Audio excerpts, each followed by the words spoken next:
अतिशय शांततेत सुव्यवस्थित पद्धतीने मतदान प्रक्रिया शहर उत्तरच्या सगळ्या भागामध्ये झाल्याचं आता दिसून येत आहे। महाविकास आघाडीचे उमेदवार माननीय आमदार प्रणितीताई शिंदे यांना अतिशय अनुकूल वातावरण असल्याचं संपूर्ण चित्र या मतदारसंघाचा कानासा घेताना दिसून येत आहे। याचं कारण असं आहे की गेल्या 20 वर्षापासून इथल्या आमदारांच्या निष्क्रियतेच्या विरोधातला एक असंतोष सर्वसामान्य मतदारांच्या मनामध्ये आहे।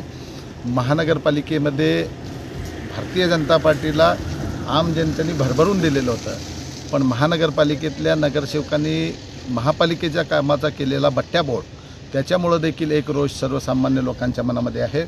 त्याचबरोबर डॉक्टर जयसिद्धेश्वर शिवाचार्य महास्वामीजी यांची उमेदवारी का कापली गेली याचं सबळ कारण भारतीय जनता पार्टीचं नेतृत्व शेवटच्या क्षणापर्यंत देऊ शकलं नाही। त्याच्याबद्दल देखील एक रोषाची भावना सर्वसामान्य लोकांच्या मनामध्ये आहे। याशिवाय महागाई आहे, बेरोजगारी आहे, 15 लाख द्यायचं वचनभंग आहे, याच्याशिवाय महिला सुरक्षेच्या बाबतीत निर्माण झालेली परिस्थिती आहे आणि धार्मिक विद्वेष निर्माण करण्याचा प्रयत्न भारतीय जनता पार्टीकडून जो करण्यात आला तीही गोष्ट सर्वसामान्य लोकांच्या पसंतीस आलेली नाही।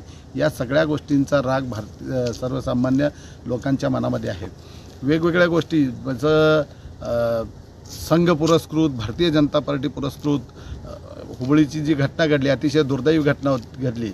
एक आमच्या सर्वसामान्य कुटुंबातली आपली एक महिला भगिनी, तिच्यावर एका विकृत नराधमांनी हल्ला केला आणि तिला जीव गमवावा लागला। निश्चितच सगळ्याच लोकांनी त्या गोष्टींचा निषेध केला, पण याही गोष्टीला जातीयतेचा रंग देण्याचा प्रयत्न केला। हे करत असताना हे विसरले की मणिपूरमध्ये आमचीच एका बहिणीचं नग्न विवस्त्र धिंड काढली जाते, त्याच्याबद्दल निषेधाचा एक सूर भारतीय जनता पार्टीच्या नेतृत्वाकडून येत नाही।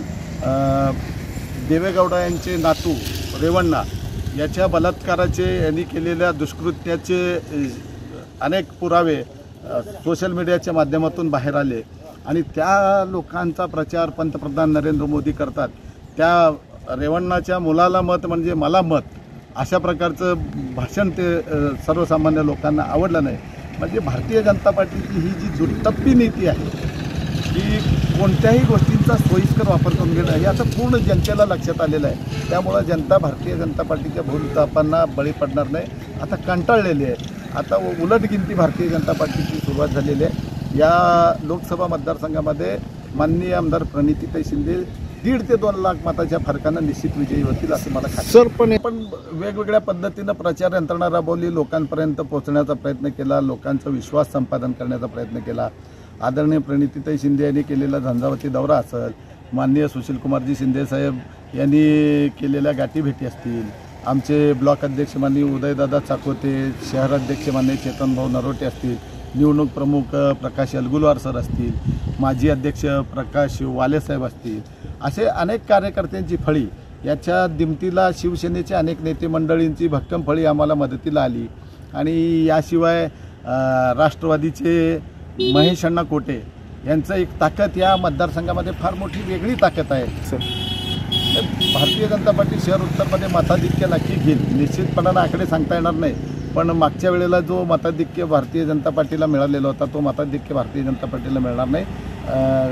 प्रणितीताईंना या मतदारसंघामध्ये नक्की मताधिक्य मिळेल। याशिवाय असे अनेक अदृश्य शक्ती, जसं महाशक्ती एकनाथ शिंदेंच्या पाठीमागे होती तसं अनेक अदृश्य शक्ती, अदृश्य हात प्रणितीताईंच्या विजयामध्ये निश्चितपणानं मिळालेले आहेत। या मतदारसंघामध्ये, या लोकसभा मतदारसंघामध्ये या सगळ्या गोष्टी 4 जूनला या गोष्टींचा खुलासा होईल आणि भारतीय जनता पार्टीचा भ्रमाचा भोपळा नक्की फुटेल असा मला विश्वास वाटतो।